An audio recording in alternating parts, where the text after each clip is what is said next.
The magic നോവലിലേക്ക് സ്വാഗതം. തറവാട് part 1. Sankaramangalam തറവാട്ടിലന്ന് ഉത്സവത്തിൻ്റെ പ്രതീതിയായിരുന്നു. എല്ലാവർക്കും സന്തോഷത്തിൻ്റെ നിമിഷങ്ങൾ. ഡോക്ടർ ബാലശങ്കർ ഹോസ്പിറ്റലിൽ നിന്ന് നേരത്തെ എത്തി. ബാലശങ്കറിൻ്റെ ഭാര്യ മാലതിയും സഹോദരി പ്രിയംവദയും ഉച്ചയൂണിനുള്ള വിഭവങ്ങൾ ഒരുക്കുന്ന തിരക്കിലായിരുന്നു. ബാലശങ്കർ വീണ്ടും വീണ്ടും അപ്പോയിൻമെൻ്റ് ഓർഡറിലേക്ക് കണ്ണു നട്ടു. നേരെ ഇളയ അനുജൻ ജയശങ്കറിന് എഞ്ചിനീയറായി ജോലി കിട്ടിയിരിക്കുന്നു. എങ്ങനെ സന്തോഷിക്കാതിരിക്കും? അച്ഛനും അമ്മയും മരിച്ചതിന് ശേഷം അച്ഛൻ്റെ സ്ഥാനത്ത് നിന്നുകൊണ്ടാണ് സഹോദരങ്ങളെ താൻ പഠിപ്പിച്ചതും വളർത്തിയതും. ഇനി ഒരുത്തനും കൂടിയുണ്ട്, ഏറ്റവും ഇളയവൻ ഹരിശങ്കർ. അവനെ കൂടി ഒരു തീരത്തെത്തിക്കണം. MA ഫസ്റ്റ് ക്ലാസ്സിൽ പാസ്സായിട്ട് തൊഴിലൊന്നുമില്ലാതെ നടക്കുകയാണവൻ. തൊഴിലൊന്നുമില്ലാത്തവരുടെ തല്ലിപ്പൊളി കൂട്ടുകെട്ടിൽ നിന്ന് അവനെ പിന്തിരിപ്പിക്കണമെങ്കിൽ ഒരു ജോലിക്ക് കയറ്റണം. പിന്നെയുള്ളത് പ്രിയംവദയാണ്. ജയശങ്കറും ദേവികയും തമ്മിലുള്ള വിവാഹം കഴിഞ്ഞാലുടനെ പ്രിയംവദയെ ഉണ്ണികൃഷ്ണനെ ഏൽപ്പിക്കണം. കഴിഞ്ഞ ദിവസം ഗോവിന്ദ മാമയുടെ കാര്യം സൂചിപ്പിച്ചതാണ്. ഒരേ പന്തലിൽ വെച്ച് 2 കല്യാണവും ഒന്നിച്ച് നടത്താൻ ഗോവിന്ദമാമയ്ക്കും സമ്മതമാണ്.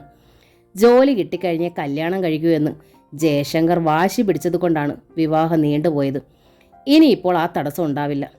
ജോലി കിട്ടിയ വിവരം ഗോവിന്ദമാമയോടും അമ്മാവിയോടും പറയാനായി പോയ ജയശങ്കർ മടങ്ങിയെത്തി. ഗോവിന്ദമാമൻ എന്തു പറഞ്ഞു? ബാലശങ്കർ അനുജനോട് ചോദിച്ചു. എന്തു പറയാൻ, എല്ലാവർക്കും സന്തോഷം. ജയശങ്കർ ചിരിച്ചു. എന്തിനാ ജയ കള്ളം പറയുന്നത്?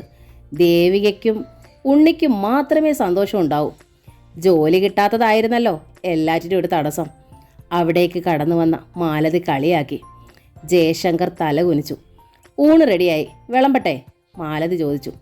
ഹരിയും കൂടി വരട്ടെ, ഇന്ന് എല്ലാവർക്കും കൂടി ഒന്നിച്ചുണ്ണാം. ബാലശങ്കർ പുറത്തേക്ക് നോക്കിക്കൊണ്ട് പറഞ്ഞു. ഹരിയെ നോക്കിയിരുന്നാൽ മിക്കവാറും ഇന്ന് എല്ലാവരും പട്ടിണി കിടക്കേണ്ടി വരുമെന്നാണ് തോന്നുന്നത്. മാലതി ചിരിച്ചുകൊണ്ട് അകത്തേക്ക് പോയി. രാവിലെ വീട്ടിൽ നിന്നിറങ്ങിയാൽ ഒരു സമയത്തായിരിക്കും ഹരി മടങ്ങി വരുന്നത്.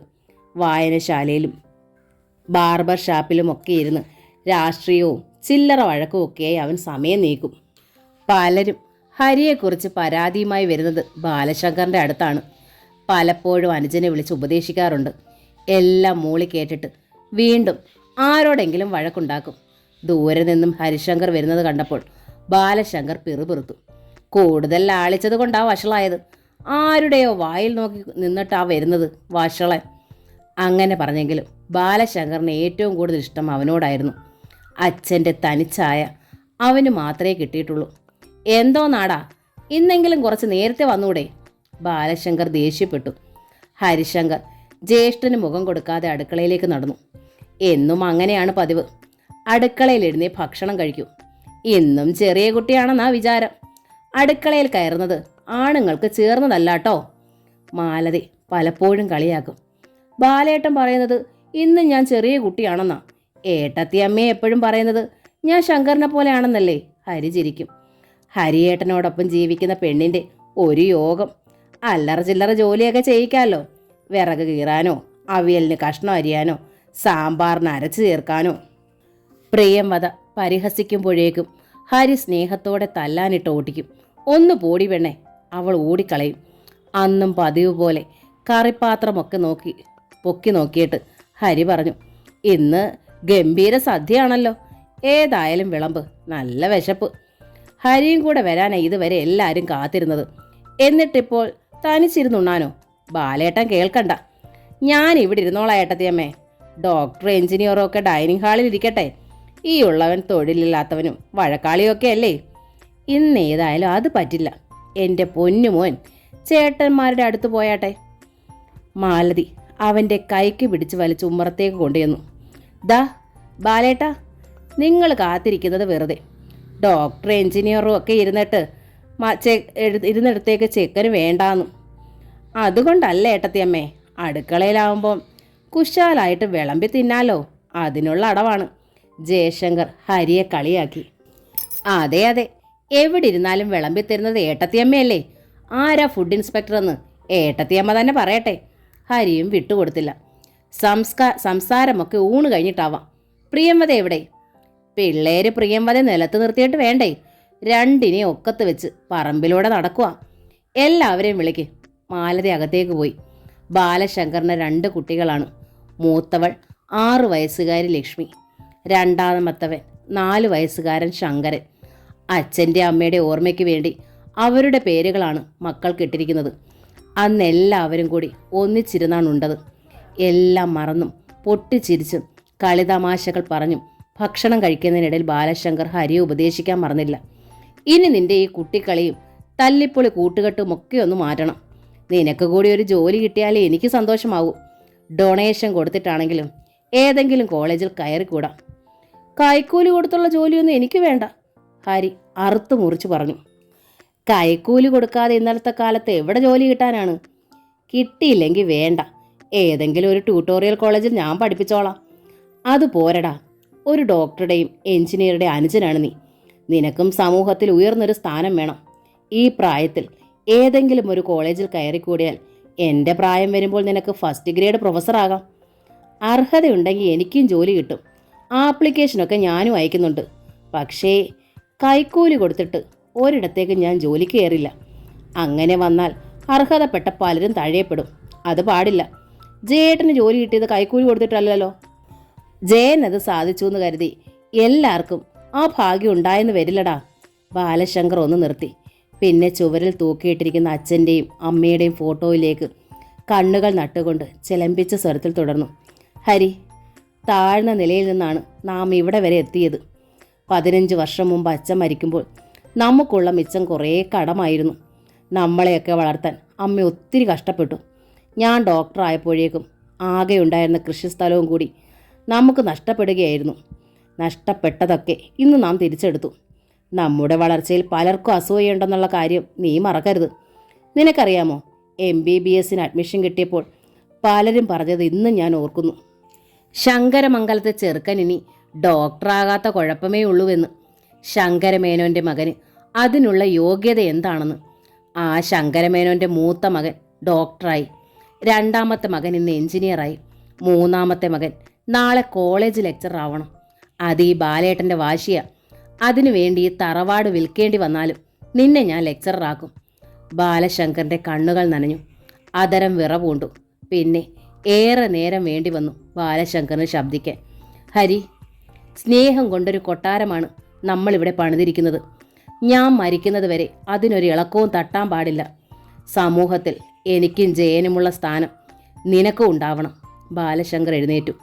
എഴുന്നേൽക്കുമ്പോൾ മറ്റുള്ളവരുടെ കണ്ണുകളും നിറഞ്ഞിരുന്നു. ഊണ് കഴിച്ച് വിശ്രമിക്കുമ്പോൾ മാലതി അടുത്തെത്തി. ഇനി 3 ദിവസം കൂടിയല്ലേ ഉള്ളൂ ജയന് ജോയിൻ ചെയ്യാൻ. പാലക്കാട്ടാവുമ്പോൾ എന്നും വീട്ടിൽ വരാൻ കഴിഞ്ഞൊന്നും വരില്ല. ജയൻ പോകുന്നതിന് മുമ്പ് ഗോവിന്ദമാമനെ കണ്ട് കല്യാണക്കാര്യം പറയരുതോ? ദേവികയാണെങ്കിൽ കാത്തിരിക്കാൻ തുടങ്ങിയിട്ട് നാളെ എത്രയായി? അതിന് തടസ്സമൊന്നുമില്ലല്ലോ. ഗോവിന്ദമാമനും അമ്മായും പറയുന്നത് ഇവരുടെ കല്യാണത്തിൻ്റെ അന്ന് ഉണ്ണിയുടെയും പ്രിയംവദയുടെയും കൂടെ കല്യാണം നടത്താമെന്നാ. ദേവിക ഇങ്ങോട്ട് പോരുമ്പോൾ അവിടെ ഒരു പെണ്ണ് വേണമെന്ന് ബാലശങ്കർ പറഞ്ഞു. അതിനെന്താ, അവളും മടുത്തിട്ടുണ്ടാവും. ഏതു നേരവും അർദ്ധനാരീശ്വര ക്ഷേത്രത്തിലെന്ന് പറഞ്ഞു പോകുന്നത് ഉണ്ണീനെ കാണാനാണത്രേ. അവരെയും ബുദ്ധിമുട്ടിക്കണ്ട. തന്നെയുമല്ല, ചടങ്ങൊന്നിച്ച് നടത്തിയാൽ ചെലവ് ലാഭിക്കാമല്ലോ. ആ, വൈകുന്നേരം അവിടെ വരെ ഒന്ന് പോകാം. ഗോവിന്ദമാമൻ്റെ അഭിപ്രായം കൂടി ചോദിക്കാം. ആട്ടെ, പ്രിയംവദ എവിടെ? പാൽപ്പായസം ഉണ്ടാക്കുക. എന്നെ അടുക്കളയിലോട്ട് കയറ്റുന്നതേയില്ല. തന്നെ ഉണ്ടാക്കിക്കൊള്ളാമെന്ന്. സഹായികൾ ശങ്കരനും ലക്ഷ്മിയുമാണ്.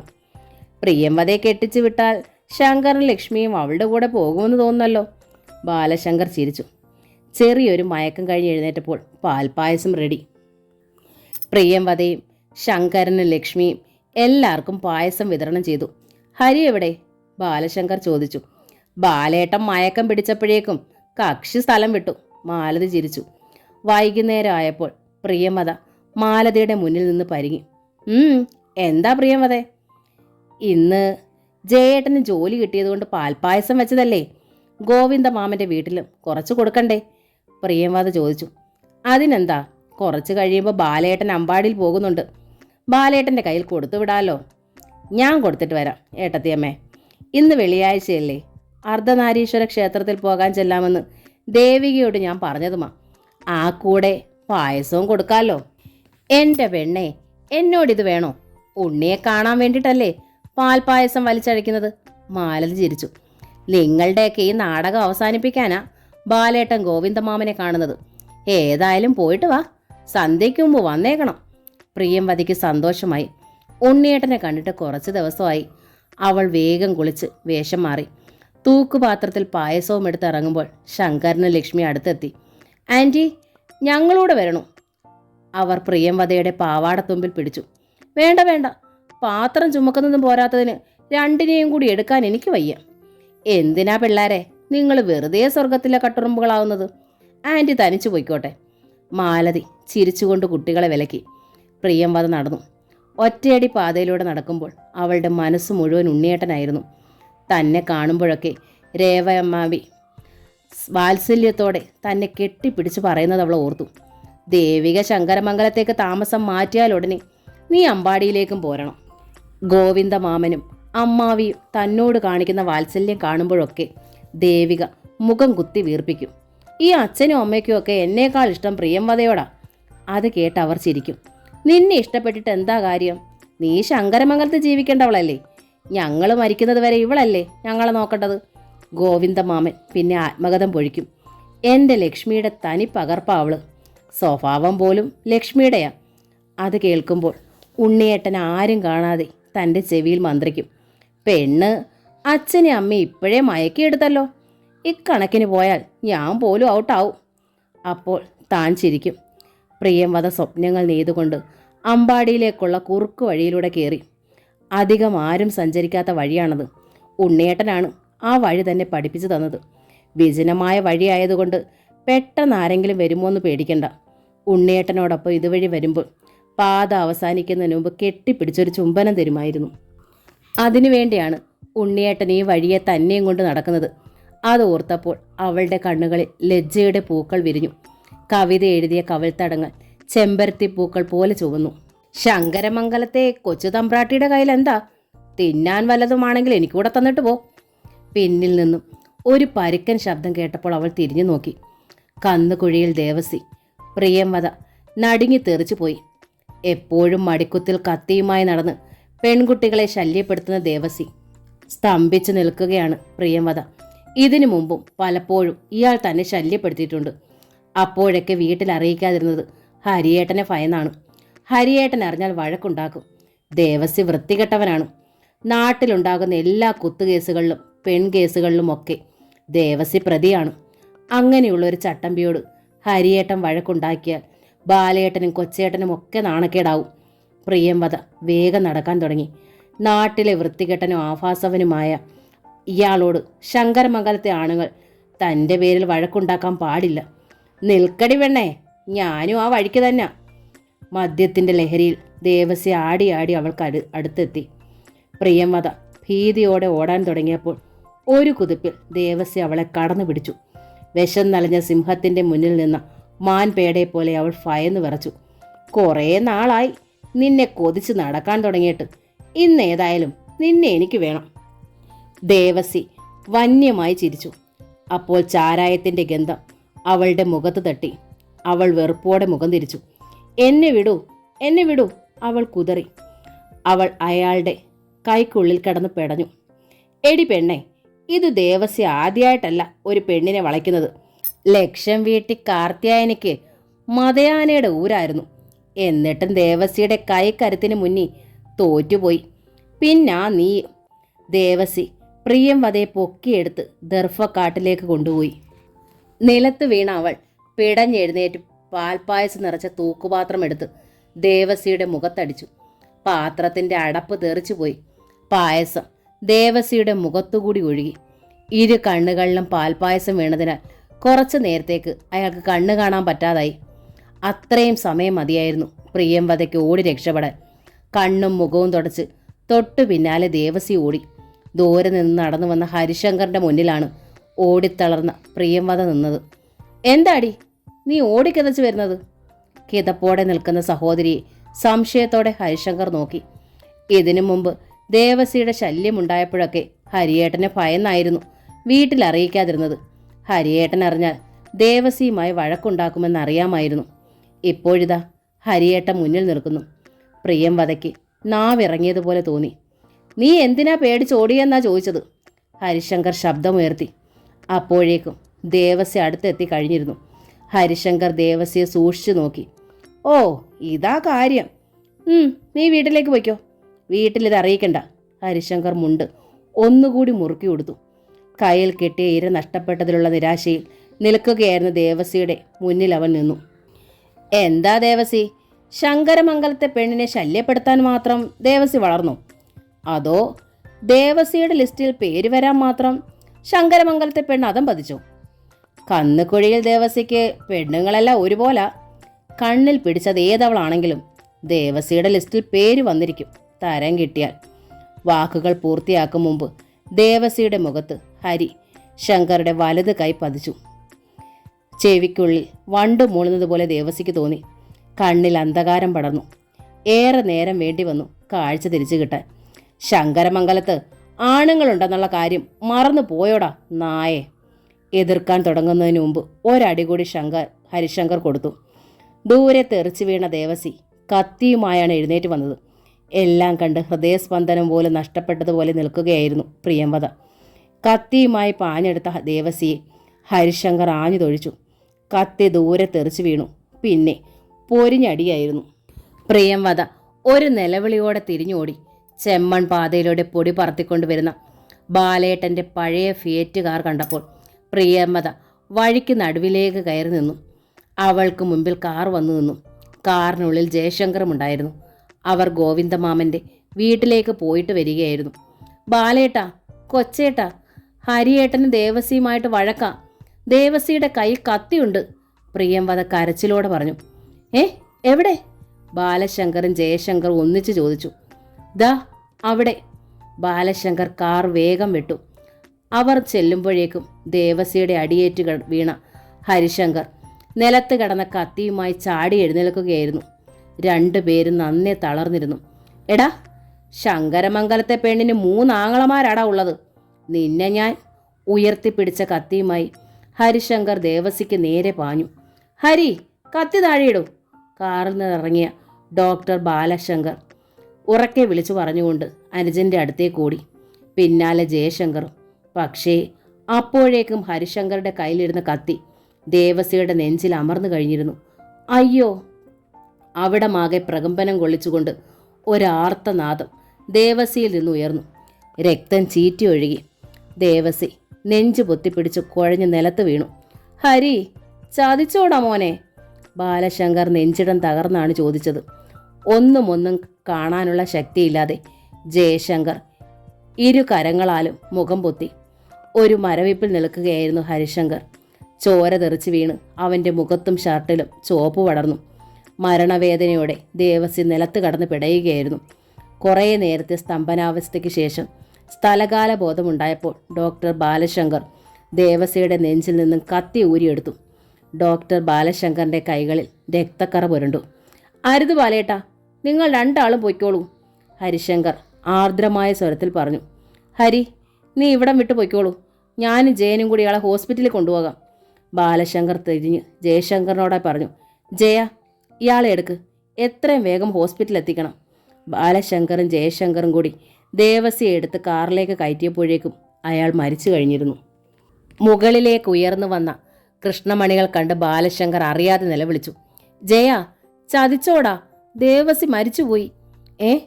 ജയശങ്കറിൽ ഒരു നടുക്കമുണ്ടായി. ബാലേട്ടാ, ഇനി എന്തു ചെയ്യും? ജയനും കരച്ചിലിൻ്റെ വക്കത്തെത്തിയിരുന്നു. ആ ജ്യേഷ്ഠാനുജന്മാർ എന്തു ചെയ്യണമെന്നറിയാതെ ഏറെ നേരം മുഖാമുഖം നോക്കി നിന്നു. ഭൂമി കീഴ്മേൽ മറിയുന്നത് പോലെ, ആകാശം താഴോട്ടിടിഞ്ഞു വീഴുന്നത് പോലെ ഇരുവർക്കും ശ്വാസം പോലും നിലച്ചുപോയി. ആരെങ്കിലും വരുന്നതിന് മുമ്പ് ബാലേട്ടനും കൊച്ചേട്ടനും ഇവിടെ നിന്ന് പൊയ്ക്കോ. ഹരിശങ്കർ അവർക്ക് അടുത്തെത്തി. ദേവസിയുടെ ജഡം നിലത്ത് തന്നെ കിടത്തി. നിന്നെ വെട്ടിട്ട് ഞങ്ങൾ പോവാനില്ലടാ ഹരി, നീ കാറിലേക്ക് കയറ്. ബാലശങ്കർ നിറഞ്ഞു വന്ന കണ്ണുകളൊപ്പി. കൊച്ചേട്ടന് ജോലിക്ക് ജോയിൻ ചെയ്യാൻ 2-3 ദിവസമേ ഉള്ളൂ. കൊലക്കേസിൽ കുടുങ്ങിയാൽ കൊച്ചേട്ടൻ്റെ ജോലി മാത്രമല്ല, ബാലേട്ടൻ്റെ ജോലിയും പോകും. പിന്നെ നമ്മുടെ കുടുംബം അനാഥമാകും ബാലേട്ടാ. നമ്മുടെ പ്രിയംവദയുടെ ഭാവി പോലും തകരും. അത് പാടില്ല. നിങ്ങൾ 2 ആളും രക്ഷപ്പെട്, ഹരിശങ്കർ പരിഭ്രമത്തോടെ പറഞ്ഞു. നിന്നെ കൊലക്കയറിലേക്ക് വലിച്ചെറിഞ്ഞിട്ട് ഞങ്ങൾക്കാർക്കും ജീവിതം വേണ്ടടാ. സ്നേഹം കൊണ്ടൊരു കൊട്ടാരം പണിതത് നമുക്കെല്ലാവർക്കും കൂടി സന്തോഷത്തോടെ ജീവിക്കാനാണ്. നീ കാറിലേക്ക് കയറ്. ബാലശങ്കർ ഹരിയെ പിടിച്ചു വലിച്ച് കാറിലേക്ക് കയറ്റി. ജയ, കാർ മുന്നോട്ടെടുക്ക്. ജയശങ്കർ കാർ സ്റ്റാർട്ട് ചെയ്ത് കഴിഞ്ഞു. കാർ അതിവേഗം മുന്നോട്ട് പാഞ്ഞു. ശങ്കരമംഗലത്തെ പൂമുഖത്ത് മാലതിയും പ്രിയംവതയും പരിഭ്രമിച്ച് നിൽക്കുകയായിരുന്നു. കാർ ഗേറ്റ് കടന്നു വന്നപ്പോൾ ഇരുവരും മുറ്റത്തേക്ക് ചാടിയിറങ്ങി. ആദ്യം ഇറങ്ങിയത് ബാലശങ്കറാണ്.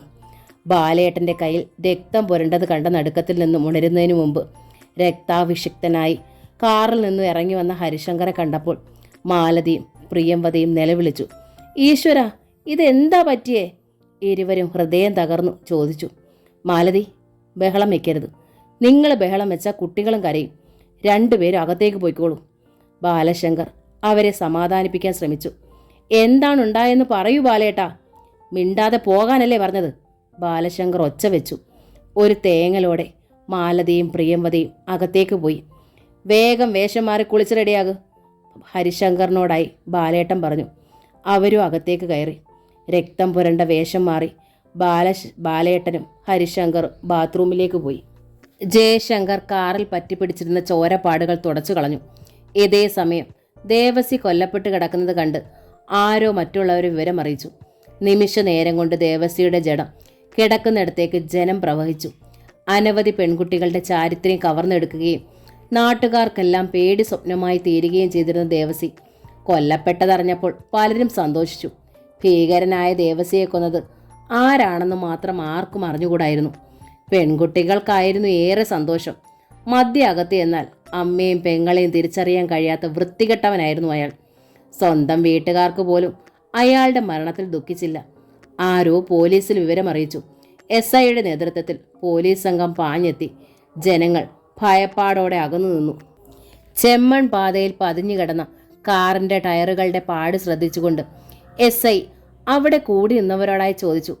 ഇവിടെ കാറുള്ളത് ആർക്കൊക്കെയാണ്? പലിശയ്ക്ക് പണം കൊടുക്കുന്ന ബ്ലേഡ് ഫിലിപ്പോസിനും കൊപ്രാമില്ല് നടത്തുന്ന കറിയാപ്പി ചേട്ടനും ശങ്കരമംഗലത്തെ ഡോക്ടർ ബാലശങ്കറിനും കാറുണ്ട് സാറേ. ആൾക്കൂട്ടത്തിൽ നിന്ന് ആരോ വിളിച്ചു പറഞ്ഞു. മൃതദേഹത്തിനടുത്ത് കിടന്ന കത്തി തൂവാലയിൽ പൊതിഞ്ഞെടുത്തു. അല്പം അകലെ തെറിച്ചു കിടന്ന ഒരു ജോഡി ചെരുപ്പും തെളിവിനായി എടുത്തു. അവിടമാകെ പോലീസ് സംഘം സൂക്ഷ്മ നിരീക്ഷണം നടത്തി. ഭർഭക്കാട്ടിൽ കിടന്ന സ്റ്റീലിൻ്റെ തൂക്കുപാത്രവും ലേഡീസ് ചെരുപ്പും മാലയും അവർ കണ്ടെടുത്തു. പാത്രത്തിൽ ശങ്കരമംഗലം എന്ന് കൊത്തുവെച്ചിട്ടുള്ളത് അവരുടെ ശ്രദ്ധയിൽപ്പെട്ടു. പൂഴിമണ്ണിൽ പൊതിഞ്ഞു കിടന്ന ഡോക്ടർ ബാലശങ്കറിൻ്റെ ഐഡന്റിറ്റി കാർഡ് കൂടി കിട്ടിയപ്പോൾ അതുവരെ ദേവസിയുടെ മരണത്തിൽ സന്തോഷിച്ചിരുന്ന പലരും പിറുപിറുക്കാൻ തുടങ്ങി. ശങ്കരമംഗലത്തുകാരുടെ ഉയർച്ചയിൽ അസൂയ പൂണ്ടവർക്ക് നല്ലൊരായുധം കിട്ടി. പോലീസ് FIR രേഖപ്പെടുത്തി. പിന്നെ ഇൻക്വസ്റ്റ് തയ്യാറാക്കിയ ശേഷം ശവം പോസ്റ്റ്മോർട്ടത്തിനായി കൊണ്ടുപോയി. അപ്പോഴേക്കും വൃത്തികെട്ടവനും ആഭാസവനുമായ ദേവസിയുടെ പക്ഷത്തേക്ക് ശങ്കരമംഗലംകാരുടെ വിരോധികൾ പക്ഷം ചേർന്ന് കഴിഞ്ഞിരുന്നു. പോലീസ് സംഘം പോയി കഴിഞ്ഞപ്പോൾ അവർ ജാഥയായി ശങ്കരമംഗലത്തേക്ക് പോയി. ശങ്കരമംഗലത്തുകാരാണ് ദേവസിയെ കൊന്നതെന്ന് അവർ തീർച്ചപ്പെടുത്തി.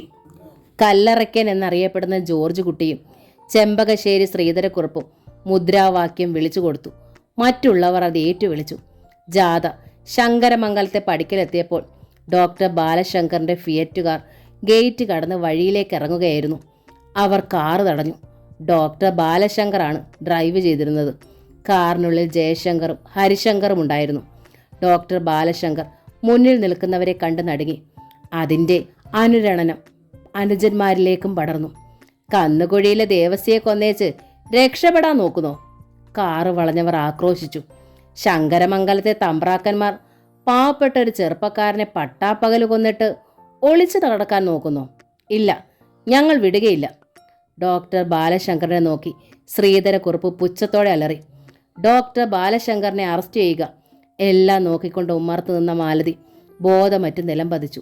പ്രിയംവത നെഞ്ചിടം തകർന്ന് പൊട്ടിക്കരഞ്ഞു. പോലീസ് ജീപ്പ് ജനക്കൂട്ടത്തിന് മുമ്പിൽ ഇരമ്പി നിന്നു. ഉയർന്ന പോലീസ് ഉദ്യോഗസ്ഥന്മാർ ജീപ്പിൽ നിന്നിറങ്ങിയപ്പോൾ ജനങ്ങൾ ഇളകി മറിഞ്ഞു. കന്നുകുഴിയിൽ ദേവസിയുടെ ഘാതകരെ അറസ്റ്റ് ചെയ്യുക. അന്തരീക്ഷത്തിൽ മുഷ്ടി ചുരുട്ടി അവർ ആക്രോശിച്ചു. കല്ലറയ്ക്കൽ ജോർജ് കുട്ടിയുടെയും ചെമ്പകശ്ശേരി ശ്രീധരക്കുറുപ്പിൻ്റെയും നേതൃത്വത്തിൽ ജനങ്ങൾ വഴിയിൽ കാത്തുനിന്നു. തെളിവെടുപ്പിനായി പോലീസ് ഉദ്യോഗസ്ഥന്മാരോടൊപ്പം ഡോക്ടർ ബാലശങ്കറും അനുജന്മാരും വീട്ടിലേക്ക് നടന്നു. ഇരിക്കൂ, ബാലശങ്കർ പോലീസ് ഉദ്യോഗസ്ഥരോടായി പറഞ്ഞു. കസേരയിൽ അവർ ഇരുന്നു. നിങ്ങളുടെ സഹോദരി ഒന്ന് വിളിക്ക്, CI പറഞ്ഞു. പ്രിയംവദ കട്ടിലിൽ മുഖമണച്ച് പൊട്ടിക്കരയുകയായിരുന്നു. താൻ കാരണമാണിതെല്ലാം സംഭവിച്ചതെന്ന് ഓർത്തപ്പോൾ അവൾക്ക് ദുഃഖമടക്കാനായില്ല. അടുത്ത കട്ടിലിൽ കിടന്ന് മാലതിയും വിങ്ങി വിങ്ങി കരഞ്ഞു. അമ്മയും ആൻറ്റിയും കരയുന്നത് എന്തിനാണെന്നറിയാതെ ശങ്കരനും ലക്ഷ്മിയും കൂടെ കരഞ്ഞു. മോളെ പ്രിയംവദേ, പോലീസുകാർക്ക് എന്തോ ചോദിക്കണമെന്ന്. എഴുന്നേറ്റ് ചെല്ല്. ബാലശങ്കർ അവളെ പിടിച്ചെഴുന്നേൽപ്പിച്ചു. ബാലേട്ടാ, എനിക്ക് വയ്യ, എനിക്ക് വയ്യ. അവൾ ശക്തമായൊരു തേങ്ങയിൽ മുഖമണച്ചു. ബാലശങ്കറിന്റെ കണ്ണുകളും നിറഞ്ഞൊഴുകി. പേടിക്കണ്ട മോളെ, വരൂ. ബാലശങ്കർ അവളെ ചേർത്ത് പിടിച്ചുകൊണ്ട് ഉമ്മറത്തേക്ക് പോയി. പോലീസ് ഉദ്യോഗസ്ഥന്മാരുടെ മുന്നിൽ നിൽക്കുമ്പോൾ പ്രിയംവദ പൊട്ടിക്കരഞ്ഞു. എന്താ പേര്? CI ചോദിച്ചു. പ്രിയംവദ, വിതുമ്പലോടെ അവൾ പറഞ്ഞു. ഈ മാല പ്രിയംവദയുടേതാണോ? അവൾ ആ മാലയിലേക്ക് നോക്കി. അവൾ തലയിളക്കി. ഈ ചെരുപ്പ്? അപ്പോഴും അവൾ തലയിളക്കി. ഈ പാത്രത്തിൽ പായസവുമായി പ്രിയംവദയാണോ അതുവഴി വന്നത്? അതുമായി എവിടേക്കാണ് പോയത്? ഗോവിന്ദമാമന്റെ വീട്ടിൽ. കന്നുകുഴിയിൽ ദേവസിയെ എവിടെ വെച്ചാണ് കണ്ടത്? വിതുമ്പി പൊട്ടിയ തേങ്ങൽ കടിച്ചമർത്താൻ ശ്രമിച്ചു അവൾ പാടുപെട്ടു. വാക്കുകൾ കിട്ടാതെ അവൾ വിഷമിച്ചു. ദേവസി കുട്ടിയോട് എന്തെങ്കിലും മോശമായി പറഞ്ഞോ? CI ചോദ്യം ആവർത്തിച്ചു. സർ, ഞാൻ പറയാം, ഹരിശങ്കർ ഇടയ്ക്ക് ഏറി പറഞ്ഞു. വേണ്ട, ഈ കുട്ടി തന്നെ പറയട്ടെ. CI ഹരിശങ്കറെ വിലക്കി. അവൾ നടന്ന സംഭവമെല്ലാം വിറയാർന്ന സ്വരത്തിൽ പറഞ്ഞു. എല്ലാം പറഞ്ഞു തീർന്നപ്പോഴേക്കും അവൾ കുഴഞ്ഞ് നിലത്തേക്ക് വീണു. ബാലശങ്കറും ജയശങ്കറും കൂടി അവളെ എടുത്ത് അകത്ത് കിടത്തി. പ്രിയംവദയും ദേവസിയുമായി മൽപ്പിടുത്തമുണ്ടായപ്പോൾ മിസ്റ്റർ ഹരിശങ്കർ എവിടെ പോയിട്ട് വരികയായിരുന്നു? CI ഹരിശങ്കറെ ചോദ്യം ചെയ്തു. വായനശാലയിലേക്ക് പോവുകയായിരുന്നു. ഹരിശങ്കർ യാതൊരു ഭാവഭേദവും കൂടാതെ പറഞ്ഞു. എന്നും വായനശാലയിൽ പോകാറുണ്ടോ? പോകും. ഇതുവഴിയാണോ സാധാരണ പോകാറുള്ളത്? അല്ല, ഇന്ന് യാദൃച്ഛികമായിട്ടാണ് ഇതുവഴി പോയത്. അതുകൊണ്ട് എൻ്റെ സഹോദരി രക്ഷിക്കാൻ കഴിഞ്ഞു. അപ്പോൾ നിങ്ങളാണോ ദേവസിയെ കൊന്നത്? ഹരിശങ്കർ ബാലയേട്ടനെയും ജയശങ്കറിനെയും നോക്കി. അതെ, ഞാനാണ്. എൻ്റെ പെങ്ങളെ നശിപ്പിക്കുന്നത് നോക്കി നിൽക്കുവാൻ എനിക്ക് കഴിഞ്ഞില്ല, അവൻ അക്ഷോഭ്യനായി പറഞ്ഞു. കൊലപാതകം നടന്ന അവിടെ ഡോക്ടർ ബാലശങ്കറിൻ്റെ ഈ ഐഡന്റിറ്റി കാർഡ് എങ്ങനെ വന്നു? അത്തരമൊരു ചോദ്യം ഹരിശങ്കർ പ്രതീക്ഷിച്ചിരുന്നില്ല. അവൻ പതറി. ഡോക്ടർ ബാലശങ്കറിൻ്റെ കാറിൻ്റെ ടയർ പതിഞ്ഞ പാട് അവിടെ എങ്ങനെ വന്നു? വീണ്ടും CI ചോദിച്ചു. എങ്ങനെയും ബാലയേട്ടനെയും കൊച്ചേട്ടനെയും രക്ഷിക്കണം. അതല്ലെങ്കിൽ ഈ കുടുംബം അനാഥമാകും. ഏട്ടത്തിയമ്മയും കുട്ടികളും നെഞ്ചുപൊട്ടി മരിക്കും. പ്രിയംവദയുടെ ഭാവി തകരും. ഒരിക്കലും അത് പാടില്ല. ബാലയേട്ടൻ എന്തോ പറയാൻ തുടങ്ങിയപ്പോഴേക്കും അതിനെ തടഞ്ഞിട്ടെന്നോണം ഹരിശങ്കർ ശബ്ദിച്ചു. ദേവസി മരിച്ചുവെന്നറിഞ്ഞപ്പോൾ ഡെഡ് ബോഡി എവിടെയെങ്കിലും മറവ് ചെയ്യാനാണ് ആദ്യം തീരുമാനിച്ചത്. അതിനുവേണ്ടി ഏട്ടൻ്റെ കാറ് ഞാൻ കൊണ്ടുവന്നതാണ്. പക്ഷേ ദൂരെ നിന്നും ആരോ വരുന്നത് കണ്ടപ്പോൾ ഞാൻ ആ ശ്രമം ഉപേക്ഷിച്ച് തിരികെ പോവുകയായിരുന്നു. അപ്പോൾ ഡോക്ടർ ബാലശങ്കറിൻ്റെ ഐഡന്റിറ്റി കാർഡ് മൃതദേഹത്തിനടുത്ത് വരാൻ കാരണം? നിങ്ങളെ സഹായിക്കാൻ ബാലശങ്കറും കൂടെ വന്നോ? ഹരിശങ്കറിൻ്റെ കണ്ണുകളിലേക്ക് തുറിച്ചു നോക്കിക്കൊണ്ടാണ് CI അത് ചോദിച്ചത്. ബാലശങ്കർ അനുജനെ മിഴിച്ചു നോക്കി. ഹരിശങ്കർ മുഖം തിരിച്ചു കളഞ്ഞു. ബാലേട്ടൻ്റെ പോക്കറ്റിൽ നിന്നും ശങ്കരൻ ഐഡന്റിറ്റി കാർഡ് രാവിലെ എടുത്ത് കളിച്ചതാണ്. ഞാനത് വാങ്ങി എൻ്റെ പോക്കറ്റിലിട്ടതാണ്. തിരിച്ചു വയ്ക്കാൻ മറന്നുപോയി. ആ ഷർട്ടും ഇട്ടുകൊണ്ടാണ് പുറത്തേക്ക് ഇറങ്ങിയത്. ആരാണ് ശങ്കരൻ? ബാലേട്ടൻ്റെ ഇളയ കുട്ടി. CI അമർത്തിയൊന്ന് മൂളി. താനും ജയനും കേസിൽ ഉൾപ്പെടരുതെന്ന് കരുതി ഹരി മനഃപൂർവ്വം കളവ് പറയുന്നത് കേട്ടപ്പോൾ ഹൃദയം വിങ്ങി പൊട്ടുന്നത് പോലെ ബാലശങ്കറിന് തോന്നി. അനുജനെ എങ്ങനെ രക്ഷിക്കണമെന്ന ആലോചനയിലായിരുന്നു ജയശങ്കർ. CI ചോദ്യം ചെയ്യൽ അവസാനിപ്പിച്ചുകൊണ്ട് ചോദിച്ചു. അപ്പോൾ നിങ്ങൾ തന്നെയാണ് കൊലപാതകം നടത്തിയത് അല്ലേ? അതെ. CI തിരിഞ്ഞ് കൂടെ നിന്ന് ഹെഡ് കോൺസ്റ്റബിളിനോടായി പറഞ്ഞു. ഇയാളെ അറസ്റ്റ് ചെയ്യ്. ഹെഡ് കോൺസ്റ്റബിൾ ഹരിശങ്കറിൻ്റെ കയ്യിൽ വിലങ്ങ് വെച്ചു. ബാലശങ്കറിൽ നിന്ന് ഒരു തേങ്ങൽ അറിയാതെ ഉയർന്നു. ഒന്നും കാണാൻ കെൽപ്പില്ലാതെ ജയശങ്കർ അകലേക്ക് മിഴി നട്ട് കൺപീലികൾ നനഞ്ഞു കുതിർന്നു. വിലങ്ങണിഞ്ഞ കൈകളോടെ നടക്കുമ്പോൾ വിതുമ്പി പോകാതിരിക്കാൻ ഹരിശങ്കർ അതരം കടിച്ചു പിടിച്ചു. കട്ടിലിൽ തളർന്നു കിടന്ന മാലതിയോടും പ്രിയംവദയോടും ലക്ഷ്മിയും ശങ്കരനുമാണ് അത് അറിയിച്ചത്. ദാ പോലീസുകാർ ഹരിച്ചു ചുറ്റപ്പനെ പിടിച്ചോണ്ട് പോണു. മാലതിയും പ്രിയംവദയും പിടഞ്ഞെണീറ്റു. അവർ ഓടി പൂമുഖത്തെത്തുമ്പോൾ ഹരിശങ്കർ ജീപ്പിലേക്ക് കയറാൻ തുടങ്ങുമായിരുന്നു. ഹരിയേട്ടാ! പ്രിയംവദ സർവം മറന്ന് ജീപ്പിനടുത്തേക്കോടി. ഹരിയേട്ടനെ കൊണ്ടുപോവരുതേ! അവൾ ഹരിശങ്കറിനെ കെട്ടിപ്പിടിച്ച് അലമുറയിട്ടു. ഹരിയേട്ടനെ ഞാൻ വിടൂല്ല, വിടൂല്ല. അവൾ അവൻ്റെ മാറിൽ തല തല്ലി കരഞ്ഞു. ഹരിശങ്കറിൻ്റെ മനസ്സ് മൂകമായി കരഞ്ഞു. ശബ്ദം പുറത്തു കേൾക്കാതിരിക്കാൻ പണിപ്പെട്ടു. കരയാതെ മോളെ, നിന്റെ ഹരിയേട്ടൻ ഉടനെ തിരിച്ചു വരില്ലേ? പിന്നെന്താ? പക്ഷേ ആ സാന്ത്വന വാക്കുകളൊന്നും അവളുടെ ദുഃഖത്തെ ശമിപ്പിച്ചില്ല. അവളുടെ കരച്ചിൽ ഉച്ചത്തിലായി. ഏറെ നേരം അവിടെ നിൽക്കാൻ അവന് കഴിഞ്ഞില്ല. ഇനിയും താൻ ഇവിടെ നിന്നാൽ നിയന്ത്രണം വിട്ടുപോകുമെന്ന് അവനറിയാമായിരുന്നു. അവൻ ഇരു കരങ്ങളും ഉയർത്തി അവളുടെ കണ്ണുകളൊപ്പി. കരയരുത് പെണ്ണേ, ദാ ശങ്കരനും ലക്ഷ്മിയും വരുന്നു, അവരെ കൂടി കരയിക്കരുത്. തീരെ നേർത്ത സ്വരത്തിലായിരുന്നു അവനത് പറഞ്ഞത്. അപ്പോഴേക്കും ശങ്കരനും ലക്ഷ്മിയും ഓടി വന്ന് ഹരിശങ്കറിൻ്റെ മുണ്ടിൽ പിടിച്ചു വലിച്ചു. ചിറ്റപ്പൻ എവിടെയും പോവണ്ട, ചിറ്റപ്പനെ ഇടിക്കാൻ കൊണ്ടുപോകും അവർ. ശങ്കരനും ലക്ഷ്മിയും ഹരിയുടെ ഇരുവശത്തുമായി നിന്നു. ജയശങ്കർ വന്ന് അവരെ രണ്ടുപേരെ എടുത്തു. വാ, ഹരി ചിറ്റപ്പൻ ഇവരുടെ കൂടെ പോയിട്ട് ഉടനെ വരും. നിറഞ്ഞു വന്ന കണ്ണുനീർ തുള്ളികൾ ആരും കാണാതെ തുടച്ചുകൊണ്ട് ജയശങ്കർ കുട്ടികളെയും എടുത്ത് തിരിച്ചു പോന്നു. ഞങ്ങളും ചിറ്റപ്പയുടെ കൂടെ പോവുക. കുട്ടികൾ രണ്ടുപേരും കരഞ്ഞു. ആ കരച്ചിലിൻ്റെ അലകൾ ഹരിശങ്കറിൻ്റെ ഹൃദയത്തിലാണ് പതിച്ചത്. അവൻ മെല്ലെ തിരിഞ്ഞു നോക്കി. എല്ലാം തകർന്നെന്നോണം ഭിത്തിയിൽ ചാരി നിൽക്കുന്ന ബാലേട്ടൻ. വാതിൽ പലകയിൽ മുഖം ചേർത്ത് നിന്ന് വിതുമ്പുന്ന ഏട്ടത്തിയമ്മ. വയ്യ, ഒന്നും കേൾക്കാനും കാണാനും തനിക്കാവില്ല. സ്നേഹം കൊണ്ടൊരു കൊട്ടാരം പണിത ബാലേട്ടൻ. അച്ഛനും അമ്മയും മരിച്ചതിന് ശേഷം സഹോദരങ്ങൾക്ക് വേണ്ടി മാത്രം ജീവിച്ച ബാലേട്ടൻ. ഇടനെഞ്ച് പൊട്ടിപ്പോകുന്നത് പോലെ ഹരിശങ്കറിന് തോന്നി. ഇടറുന്ന കാലടികളോടെ അവൻ ജീപ്പിലേക്ക് കയറി. ബാലേട്ടാ, നമ്മുടെ ഹരിക്കുട്ടനെ കൊണ്ടുപോകരുന്ന് പറ ബാലേട്ടാ. മാലതി ഹരിശങ്കറിൻ്റെ ഇരു തോളിലും ശക്തിയായി പിടിച്ചുകൊണ്ട് പുലമ്പി. കരയരുതേ മാലു, ഹരി എത്രയും വേഗം നമുക്ക് ജാമ്യത്തിലിറക്കാം. ചിലമ്പിച്ച ശബ്ദത്തിൽ ബാലശങ്കർ പറഞ്ഞു. എൻ്റെ ബാലേട്ടാ, നമ്മുടെ ഹരി. മാലതി ബാലേട്ടൻ്റെ നെഞ്ചിൽ മുഖം ചേർത്ത് വിങ്ങിപ്പൊട്ടി. നിങ്ങളെല്ലാവരും കൂടി കരഞ്ഞ ഈ ബാലേട്ടൻ തകർന്നു പോകും മാലു. ഭിത്തിയിൽ ഭാരം മുഴുവൻ ചേർത്ത് വെച്ച് ബാലേട്ടൻ നിന്നു. ഹരിശങ്കറേയും കൊണ്ട് പോലീസ് ജീപ്പ് വളരെ മെല്ലെ മുന്നോട്ട് നീങ്ങി. പ്രിയംവദ തലയിൽ കൈവച്ച് മുറ്റത്ത് തന്നെ ഇരുന്നു പോയി. മംഗലത്തുകാരുടെ തകർച്ച കാണാൻ കൊതിച്ചു നിന്നവർക്ക് നിരാശയായി. ഹരിശങ്കറിനെ മാത്രം അറസ്റ്റ് ചെയ്തതിൽ അവർ പ്രതിഷേധിച്ചു. ചേട്ടാനുജന്മാരും കൂടി 3 പേരും കൂടി ആസൂത്രിതമായി നടത്തിയ കൊലപാതകമാണിത്. എന്നിട്ടും ഒരാളെ മാത്രം അറസ്റ്റ് ചെയ്ത് ഡോക്ടറെ എഞ്ചിനീയറെ രക്ഷിക്കാനാണ്. ജോർജ് കുട്ടി ഉറക്കെ വിളിച്ചു പറഞ്ഞു. ജോർജ് കുട്ടി പറഞ്ഞത് ശരിയാ. ശ്രീധരക്കുറുപ്പ് ജോർജ് കുട്ടിയോട് യോജിച്ചു. ശങ്കരമംഗലത്തെ പെണ്ണും ദേവസിയുമായിട്ട് നേരത്തെ മുതലേ ലോഹ്യത്തിലായിരുന്നു. ഈയിടെയാ ആങ്ങളമാരറിഞ്ഞത്. എന്നും അവരവിടെ വെച്ചാ കണ്ടുമുട്ടുന്നത്. ഇന്ന് ആങ്ങളമാർ കൈയോടെ പിടിച്ചു. ദേവസിയെ കൊന്നുകളഞ്ഞാൽ പ്രശ്നം തീർന്നല്ലോ. ശ്രീധരക്കുറുപ്പിന് പണ്ട് മുതലേ ഡോക്ടർ ബാലശങ്കറിനോട് വൈരമായിരുന്നു. ശ്രീധരക്കുറുപ്പിൻ്റെ മകളെ ബാലശങ്കറിനെ കൊണ്ട് വിവാഹം കഴിപ്പിക്കാൻ അയാൾ പല തന്ത്രവും ഉപയോഗിച്ചതാണ്. ആലോചനയുമായി ചെന്നപ്പോഴൊക്കെ ബാലശങ്കർ ഒഴിഞ്ഞു മാറുകയായിരുന്നു. 4-5 ചെറുപ്പക്കാരെ മാറി മാറി പ്രേമിച്ച് നടന്ന് പേരുദോഷം കേൾപ്പിച്ചിട്ടുള്ള പെണ്ണിനെ തനിക്ക് വേണ്ടെന്ന് ബാലശങ്കർ ഒടുവിൽ ശ്രീധരക്കുറുപ്പിൻ്റെ മുഖത്ത് നോക്കി പറഞ്ഞു. ആ വിരോധം തീർക്കാൻ തക്കം പാർത്ത് നടക്കുകയായിരുന്നു അയാൾ. തന്നെയുമല്ല, അയാളുടെ ആൺമക്കൾ തൊഴിലൊന്നുമില്ലാതെ അലഞ്ഞു തിരിഞ്ഞ് നടക്കുമ്പോൾ ശങ്കരമംഗലത്തെ ആൺകുട്ടികൾ സമൂഹത്തിൽ മാന്യമായ ജോലി ചെയ്യുന്നു. അതും ശ്രീധരക്കുറുപ്പിന് സഹിക്കാനാവുന്നതിലപ്പുറമായിരുന്നു. ഇത് നല്ലൊരവസരമായിരുന്നു. അയൽവക്കം നന്നാകുന്നതിൽ അസൂയ പൂണ്ടവരെല്ലാം ഒന്നിച്ചുകൂടി. ഡോക്ടർ ബാലശങ്കറിനും കുടുംബത്തിനുമെതിരെ നല്ലൊരായുധം കിട്ടിയപ്പോൾ അവർ സന്തോഷിച്ചു.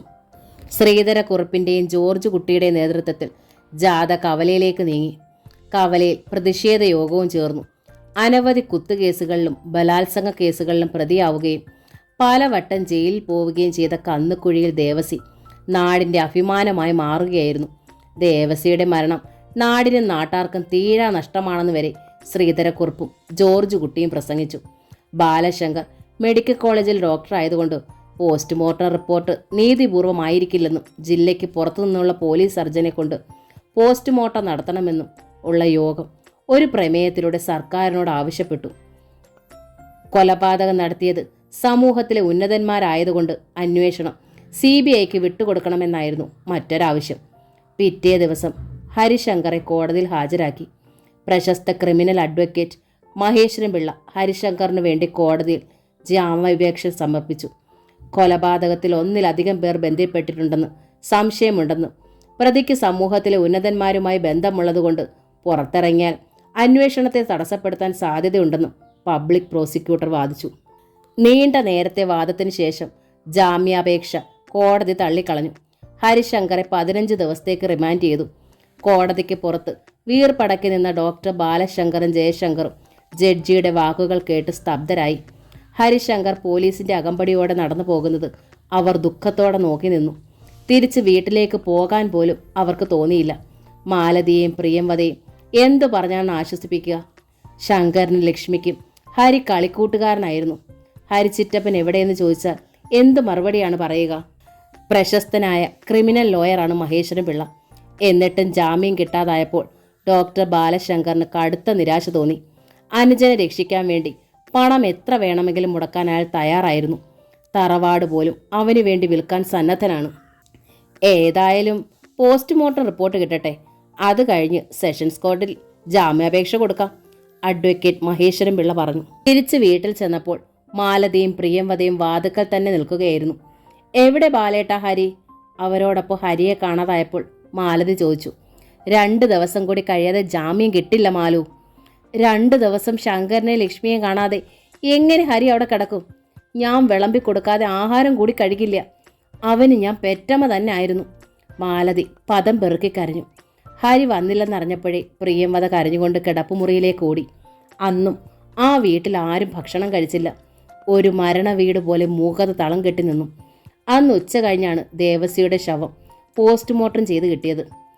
മെഡിക്കൽ കോളേജിൽ നിന്നും വമ്പിച്ച ജനാവലിയുടെ അകമ്പടിയോടെ ശവം പള്ളിയിൽ കൊണ്ടുവന്ന് അടക്കം ചെയ്തു.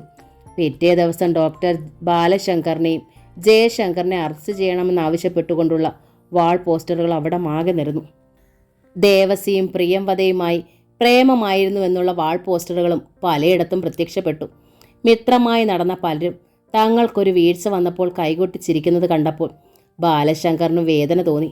ഡോക്ടർ ബാലശങ്കറിനെയും ജയശങ്കറിനെയും അറസ്റ്റ് ചെയ്യാത്തതിൽ പ്രതിഷേധിച്ച് നാട്ടുകാർ പന്തം കൊളുത്തി പ്രകടനം നടത്തി. ശ്രീധരക്കുറുപ്പ് ചെയർമാനും ജോർജ് കുട്ടി കൺവീനറുമായ സമരസമിതി രൂപീകരിച്ചു. ദേവസിയുടെ കൊലയാളികളെ മുഴുവൻ അറസ്റ്റ് ചെയ്യുന്നതുവരെ പ്രക്ഷോഭം സംഘടിപ്പിക്കാൻ തീരുമാനിച്ചു. 2 ദിവസം കൂടി കഴിഞ്ഞപ്പോൾ പോസ്റ്റ്മോർട്ടം റിപ്പോർട്ട് വന്നു. ഫിംഗർ പ്രിന്റിൽ കൊലപാതകത്തിന് ഉപയോഗിച്ച കത്തിയിലെ വിരലടയാളം ഹരിശങ്കറിൻ്റെ അല്ലെന്ന് തെളിഞ്ഞു. കൂടാതെ ഡെഡ് ബോഡിയിൽ 1-2 പേരുടെ കൈകൾ പതിഞ്ഞിട്ടുള്ളതായി വിരലടയാള വിദഗ്ധർ രേഖപ്പെടുത്തി. ഡെഡ് ബോഡിയിൽ നിന്ന് കിട്ടിയ തലമുടിയും മറ്റാരുടേതോ ആയിരുന്നു. അന്ന് സന്ധ്യയ്ക്ക് പോലീസ് ഉദ്യോഗസ്ഥന്മാർ വീണ്ടും ശങ്കരമംഗലത്തേക്ക് വന്നു. എന്താണ് സംഭവിക്കുന്നതെന്നറിയാതെ പരിഭ്രമിച്ച് നിന്ന ബാലശങ്കറിനോടായി CA പറഞ്ഞു. I am really sorry doctor Balashankar. നിങ്ങളെയും മിസ്റ്റർ ജയശങ്കറിനെയും അറസ്റ്റ് ചെയ്യാതിരിക്കാൻ യാതൊരു നിർവാഹവുമില്ല. പിന്നെ തിരിഞ്ഞ് പോലീസുകാരോടായി പറഞ്ഞു, അറസ്റ്റ് ചെയ്. ബാലശങ്കർ ഒരു നിമിഷം പകച്ചു. പിന്നെ മെല്ലെ കൈകൾ നീട്ടി. ആ കൈകളിലും വിലങ്ങ് വീണു. അകത്തുനിന്നും പൂമുഖത്തേക്ക് ഇറങ്ങി വന്ന അനുജൻ്റെ മുഖത്തേക്ക് നോക്കാതെ ബാലശങ്കർ ഇടറിയ സ്വരത്തിൽ പറഞ്ഞു, നിന്നെയും അറസ്റ്റ് ചെയ്യാനാണ് ഇവർ വന്നിരിക്കുന്നത്. നെഞ്ചിലൂടെ തീവണ്ടി ഇരമ്പി പാഞ്ഞതുപോലെ അവന് തോന്നി. പോലീസുകാർ ജയശങ്കറിൻ്റെ കൈകളിലും വിലങ്ങ് വെച്ചു. ഡോക്ടർ ബാലശങ്കറിന് പ്രജ്ഞ നഷ്ടപ്പെട്ടിരുന്നു. ജയശങ്കർ ജീവചവം പോലെ നിന്നുപോയി. പിറ്റേ ദിവസം ജോലിക്ക് ജോയിൻ ചെയ്യേണ്ടതായിരുന്നു. ജോലി സ്ഥലത്തേക്ക് കൊണ്ടുപോകേണ്ട സാധനങ്ങളെല്ലാം പാക്ക് ചെയ്ത് കഴിഞ്ഞിരുന്നു. എത്ര നാളത്തെ കാത്തിരിപ്പിന് ശേഷമാണ് ജോലി കിട്ടിയത്. ഒരു സാമ്രാജ്യം വെട്ടിപ്പിടിച്ച സന്തോഷമായിരുന്നു. തന്നോടൊപ്പം സ്വപ്നങ്ങളും മോഹങ്ങളും പങ്കുവയ്ക്കാൻ കാത്തിരുന്ന ദേവിക. പാവം പെൺകുട്ടി അവളുടെ കാത്തിരിപ്പ് അവസാനിപ്പിച്ചെന്ന് കരുതിയതാണ്. അവൾക്ക് എന്തെല്ലാം പ്രതീക്ഷകളുണ്ടായിരുന്നു. എല്ലാ ആകാശക്കോട്ടകളും തകരുകയാണ്. പ്രിയംവദയും സ്വപ്നങ്ങളേറെ നെയ്തുകൂട്ടിയിരുന്നു. തൻ്റെയും ദേവികയുടെയും വിവാഹം കഴിഞ്ഞാലുടനെ പ്രിയംവദയുടെയും ഉണ്ണിയുടെയും വിവാഹം നടത്താൻ തീരുമാനിച്ചിരുന്നതാണ്. ഇനിയിപ്പോൾ കൊലക്കേസിൽ പ്രതിയായ തനിക്ക് ദേവികയെ വിവാഹം ചെയ്തു തരുമോ? കൊലപാതകികളായ സഹോദരന്മാരുടെ പെങ്ങളെ വിവാഹം ചെയ്യാൻ ഉണ്ണി തയ്യാറാകുമോ? ജയശങ്കറിന് തല ചുറ്റുന്നത് പോലെ തോന്നി. മാലതി ബാലേട്ടനെ കെട്ടിപ്പിടിച്ചൊരു കൊച്ചുകുട്ടിയെപ്പോലെ പൊട്ടിക്കരഞ്ഞു. ബാലേട്ടാ, നിങ്ങളൂടെ പോയാൽ ഞങ്ങൾക്കിനി ആരാണുള്ളത്? ഞാനും പ്രിയയും കുട്ടികളും തനിച്ച് വയ്യ ബാലേട്ടാ, ഞങ്ങളെ കൊന്നിട്ട് പൊയ്ക്കോളൂ. ബാലശങ്കറിൻ്റെ കണ്ണുകൾ നിറഞ്ഞൊഴുകുകയായിരുന്നു. എന്തു പറഞ്ഞാണ് ആശ്വസിപ്പിക്കുക? പ്രിയംവദയും കുട്ടികളും അർദ്ധനാരീശ്വര ക്ഷേത്രത്തിൽ പോയിരിക്കുകയായിരുന്നു. അവളുടെ കുഞ്ഞാങ്ങളയ്ക്ക് വേണ്ടി പ്രാർത്ഥിക്കാൻ, എത്രയും വേഗം ജാമ്യം കിട്ടുവാൻ വേണ്ടി. അവർ വരുന്നതിന് മുമ്പ് ഇവിടെ നിന്ന് പോകണം. അതല്ലെങ്കിൽ അവരെ കൂടി സമാധാനിപ്പിക്കാനുള്ള കേൾപ്പ് തനിക്കില്ല. എന്തും സഹിക്കാം. ശങ്കരനും ലക്ഷ്മിയും പോലീസ് എന്ന് കേൾക്കുമ്പോഴേ അവൾക്ക് ഭയമാണ്. മാലു, നീ വിഷമിക്കാതിരിക്കെ. ഒടുവിൽ എപ്പോഴോ ബാലേട്ടനിൽ നിന്ന് വാക്കുകൾ ചിതറി വീണു. എങ്ങനെ വിഷമിക്കാതിരിക്കും ബാലേട്ടാ? ഇനി ഈ വീട്ടിൽ ആണുങ്ങളായിട്ട് ആരാണുള്ളത്? തറവാട് എന്ന നോവലിൻ്റെ ഈ ഭാഗം ഇവിടെ പൂർണ്ണമാവുകയാണ്. ഈ നോവൽ നിങ്ങൾക്ക് ഇഷ്ടമായെങ്കിൽ ലൈക്ക് ചെയ്ത് ഷെയർ ചെയ്ത് സബ്സ്ക്രൈബ് ചെയ്യണേ. താങ്ക്